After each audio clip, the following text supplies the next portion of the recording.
ETF index mutual funds నేర్చుకుని stock మార్కెట్లో రాణించాలనుకుంటున్నారా? వెంటనే ఈ నెంబర్కి కాల్ చేయండి.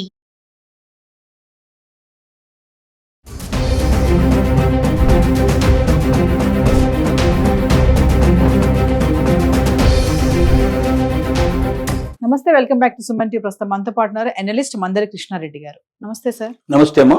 సార్, గోల్డ్ రేట్స్ గురించి మాట్లాడుకుంటే మనం ప్రతిరోజు చేస్తున్నాము అంటే 1,00,000 వరకు చేరిన బంగారం ధర మళ్ళీ కింద పడిపోయే ఛాన్సెస్ ఉన్నాయా? ఓవరాల్ గా చూసుకుంటే గోల్డ్ ర్యాలీలో ఉన్నటువంటి ముఖ్యమైన ఎలిమెంట్ ఏంటి అంటే ఒకసారి రోజు మాట్లాడుకుందాం సార్. ఎందుకు పెరుగుతుంది, ఎందుకు తగ్గుతున్నాయి? మనం ప్రతిసారి అనుకుంటున్నట్టుగానే తగ్గడానికి కొంచెం అవకాశాలు ఎక్కువగా ఉన్నాయని నిపుణులు చెప్తున్నారు. దానికి కారణం ఏంటంటే యుద్ధాలు చల్లబడిపోతున్నాయి. యుక్రెయిన్ రష్యా మధ్య జరుగుతున్న యుద్ధం కూడా త్వరలోనే ఆగిపోవచ్చు అనేది కొంతమంది అంచనా. ఇజ్రాయెల్ హమాస్కు మధ్యలో ఉన్న యుద్ధం కానీ, ఇజ్రాయెల్కు ఇరాక్ మధ్యలో జరిగిన యుద్ధం కానీ, ఆ రెండు కూడా బాగా ఇరాక్ మధ్యలో ఉన్నటువంటిది ఆల్రెడీ వాళ్ళు విరమణ పాటించారు, జరుగుతూ ఉంది. హమాస్కును ఇజ్రాయెల్కు మధ్య యుద్ధం కూడా ఆగిపోయే అవకాశాలు ఉన్నాయనేది నిపుణుల యొక్క అంచనా. ఈ యుద్ధాలన్నీ ఆగిపోయినట్టయితే యుద్ధాలు లేనప్పుడు డెఫినెట్గా గోల్డ్ రేటు తగ్గడానికి అవకాశాలు ఉన్నాయి. యుద్ధాల వైపున, ఎందుకంటే యుద్ధాలు జరుగుతున్నప్పుడు గోల్డ్ రేటు ఎందుకు పెరుగుతుందంటే ఒకవైపున దానికోసం డబ్బు వెచ్చించాల్సిన పరిస్థితులు ఏర్పడతాయి కాబట్టి ఉన్న గోల్డ్ను ఉపయోగించే ప్రయత్నం చేస్తారు దేశాలు. కాబట్టి కొత్త గోల్డ్కి అప్పుడు బాగా ఎక్కువగా డిమాండ్ ఉండే పరిస్థితులు ఉంటాయి. డిమాండ్ ఎక్కువ ఉన్నప్పుడు రేట్లు ఎక్కువ ఉండే పరిస్థితులు ఉంటాయని ఒక అంచనా. రెండోది, డాలర్ రేటు పతనం అవుతుంది. డాలర్ రేటు ఎందుకు పతనం అవుతుంది? ఈ మధ్య బ్రిక్స్ కరెన్సీ అనేది కొత్తగా వచ్చింది. ఇంతకుముందు యూరో కరెన్సీ ఉంది, డాలర్స్ ఉన్నాయి. ఇప్పుడు బ్రిక్స్ కరెన్సీ కూడా వచ్చింది. అంటే బ్రిక్స్లో ముఖ్యంగా ఉన్నటువంటి దేశాలన్నీ కలిపి బ్రిక్స్ కరెన్సీ అనే దాన్ని తీసుకొచ్చాయి. బ్రిక్స్ కరెన్సీ వచ్చినప్పటి నుంచి డాలర్ రేటు పతనం అవుతున్నది అనేది ఒక ఆలోచన. మరి డాలర్ రేటు పతనం అయినప్పుడు డెఫినెట్ గా బంగారం రేట్లు పడిపోవడానికి పాసిబిలిటీస్ కూడా ఉన్నాయనేది ఇంకొక ఆలోచన. మూడోది ఏంటంటే, ఇప్పుడు చైనాకును అమెరికాకు మధ్యలో ట్రేడ్ వార్ నడిచింది ఇంతకాలం. ఇప్పుడు ఆ ట్రేడ్ వార్ పూర్తిగా సమసిపోయింది. అలాగే మిగతా దేశాలతో కూడా ఈ వారం 10 రోజుల లోపల, ఈ నెల లోపలనే ఒప్పందాలు పూర్తి చేసుకోవడానికి సంసిద్ధ పడుతుంది అమెరికా. అలా అన్ని దేశాలతో ఒకవేళ ఒప్పందం పూర్తయిపోయినట్టయితే, ఈ ట్రేడ్ వార్ కూడా సమసిపోయినట్టయితే బంగారం రేటు తగ్గిపోవడానికి పాసిబిలిటీస్ కూడా ఏర్పడుతుంది. రెండోది, స్టాకు మార్కెట్లో కూడా ఫ్లక్చువేషన్ ఉండి స్టాక్ మార్కెట్ సరిగ్గా లేకపోతే బంగారం రేటు పెరగడానికి పాసిబిలిటీస్ ఉంటాయి.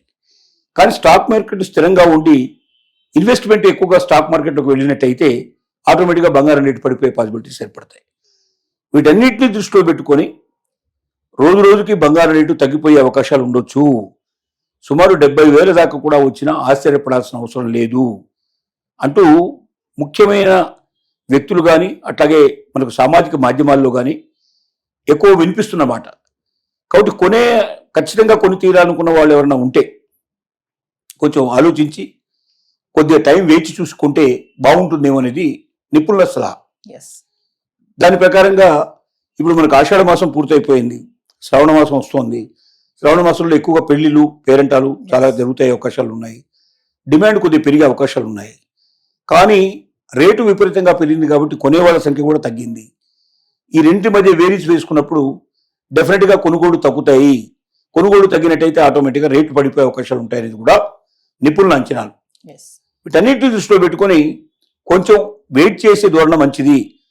తొందరపడి స్పీడ్గా వెళ్ళి కొనకుండా కొద్దిగా ఆగి కొంటే తగ్గడానికి అవకాశాలు కనబడుతున్నాయనేది ఎక్కువ మంది నిపుణులు చెబుతున్నటువంటి మాట. సో మామూలుగా చూసుకుంటే ఒకరోజు 1,00,000 దాటుతుంది, ఒకరోజు 99కి వచ్చేస్తుంది, మళ్ళీ 1,00,000కి వెళ్ళిపోతుంది కదా. ఎందుకు జరుగుతుంది? ఈ ఫ్లక్చువేషన్ జరుగుతాయి ఇంటర్నేషనల్ మార్కెట్లో. ప్రతి రోజుకి తేడా ఉంటుంది. ఒకే రేటు ఇంతవరకు ఎప్పుడు కూడా 3 రోజులు కంటిన్యూస్ గా ఉన్న రోజులు మనకి ఎప్పుడు లేవు. 100 తక్కువ, 100 ఎక్కువ, 500 తక్కువ, 500 ఎక్కువ, ఇలాగ జరుగుతూనే ఉంటుంది. ఆ ఫ్లక్చువేషన్కి అనేక రకాల కారణాలు ఉంటాయి. 1, 2 అని చెప్పడానికి వీలేదు, అనేక రకాల కారణాలు ఉంటాయి. ఈ అన్ని కారణాలను దృష్టిలో పెట్టుకొని ఇంటర్నేషనల్గా, ఇది అంతర్జాతీయంగా ఉండే కారణాలను దృష్టిలో పెట్టుకొని అంతర్జాతీయ మార్కెట్ ప్రకారంగా రేట్ డిసైడ్ అయిపోతుంది. కాబట్టి ఆ రేట్లు కొంచెం తగ్గడం పెరగడం జరుగుతూనే ఉంటాయి. ఇవి కొద్ది రోజులు ఇట్లా ఫ్లక్చువేట్ అవుతూ ఉంటాయి. ఆ తర్వాత మళ్ళీ ఒక 25-30 వేల డిఫరెన్స్ పెరగడమో తగ్గడమో జరిగి అక్కడ కొంతకాలం స్థిరంగా మళ్ళీ కొద్దిగా పెరుగుతూ తగ్గుతూ అక్కడే 1000, 2000, 3000 రూపాయల తేడాలతోటే కొట్టుకుంటూ ఉంటుంది. అలా ఒక 3 నెలలు 6 నెలల తర్వాత మళ్ళీ అటా ఇటా అని నిర్ణయానికి వస్తుంది. ఇది ఒక అంతర్జాతీయ ప్రమాణాలతో నడిచేది. గోల్డ్ని ఎవ్వరు కూడా ఇప్పుడు ప్రిడిక్ట్ చేయడం చాలా కష్టం. 100% ఇలాగే జరుగుతుంది, ఇలాగే ఉంటుంది.